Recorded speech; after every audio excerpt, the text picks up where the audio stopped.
शौर्य और साहस की मूर्ति, भारत के वीर सपूत छत्रपति शिवाजी महाराज एक महान देशभक्त व कुशल प्रशासक थे। जहां एक तरफ वे महापराक्रमी थे, वहीं दूसरी तरफ वे अपनी दयालुता के लिए भी जाने जाते थे। युद्ध में उनकी रणनीति का कोई सानी नहीं था। वे अपनी छोटी सी सेना से भी मुगलों की भारी भरकम सेना को परास्त कर देते थे। आइए आज हम उनके अनमोल विचारों को जानते हैं। शत्रु चाहे कितना ही बलवान क्यों न हो, उसे अपने इरादों और उत्साह मात्र से भी परास्त किया जा सकता है। कोई भी कार्य करने से पहले उसका परिणाम सोच लेना हितकर होता है, क्योंकि हमारी आने वाली पीढ़ी उसी का अनुसरण करती है। सर्वप्रथम राष्ट्र, फिर गुरु, फिर माता पिता और फिर परमेश्वर। अतः पहले खुद को नहीं, राष्ट्र को देखना चाहिए। ये जरूरी नहीं है कि गलती करके ही सीखा जाए, दूसरों की गलती से सीख लेते हुए भी सीखा जा सकता है।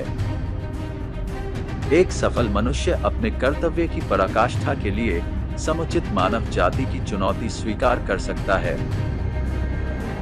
जो व्यक्ति सिर्फ अपने देश और सत्य के सामने झुकता है, उसका आदर सभी जगह होता है। जरूरी नहीं कि विपत्ति का सामना दुश्मन के सम्मुख से ही करने में वीरता हो, वीरता तो विजय में है।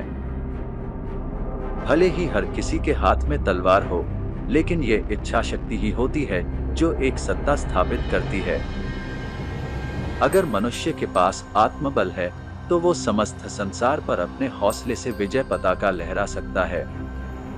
एक पुरुषार्थी व्यक्ति भी एक तेजस्वी विद्वान के सामने झुकता है, क्योंकि पुरुषार्थ भी विद्या से ही आता है। प्रतिशोध की भावना मनुष्य को जलाती रहती है। सिर्फ स्वयं ही प्रतिशोध को काबू करने का एक उपाय हो सकता है।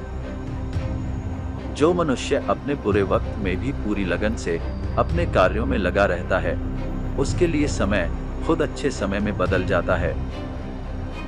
इस जीवन में सिर्फ अच्छे दिन की आशा नहीं रखनी चाहिए, क्योंकि दिन और रात की तरह अच्छे दिनों को भी बदलना पड़ता है। इस दुनिया में प्रत्येक व्यक्ति को स्वतंत्र रहने का अधिकार है, और उस अधिकार को पाने के लिए वह किसी से भी लड़ सकता है। अंगूर को जब तक न पेरो वह मीठी मदिरा नहीं बनती, वैसे ही मनुष्य जब तक कष्ट में पिसता नहीं, तब तक उसके अंदर की सर्वोत्तम प्रतिभा बाहर नहीं आती। एक वीर योद्धा हमेशा विद्वानों के सामने ही झुकता है। कभी भी अपना सिर मत झुकाओ, हमेशा उसे ऊंचा रखो। स्वतंत्रता एक वरदान है, जिसे पाने का अधिकारी हर कोई है। स्त्री के सभी अधिकारों में सबसे महान अधिकार मां बनने का है। एक छोटा कदम छोटे लक्ष्य के लिए बाद में विशाल लक्ष्य भी हासिल करा देता है। शत्रु को कमजोर न समझो और न ही अत्यधिक बलवान समझकर डरना चाहिए। आप जहां कहीं भी रहते हैं, आपको अपने पूर्वजों का इतिहास जरूर मालूम होना चाहिए। यदि एक पेड़, जो कि एक उच्च जीवित सत्ता नहीं है, फिर भी वह इतना सहिष्णु और दयालु होता है कि किसी के द्वारा मारे जाने पर भी वह उसे मीठे फल ही देता है, तो एक राजा होकर क्या मुझे एक पेड़ से अधिक सहिष्णु और दयालु नहीं होना चाहिए? वास्तव में इस्लाम और हिंदू धर्म अलग अलग मामले हैं।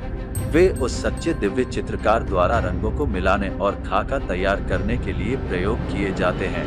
यदि यह एक मस्जिद है, तो उसकी याद में इबादत के लिए आवाज दी जाती है। यही ये एक मंदिर है, तो सिर्फ उसी के लिए घंटियां बजाई जाती हैं। आत्मबल सामर्थ्य देता है और सामर्थ्य विद्या प्रदान करती है। आपका कीमती समय देने के लिए बहुत बहुत धन्यवाद।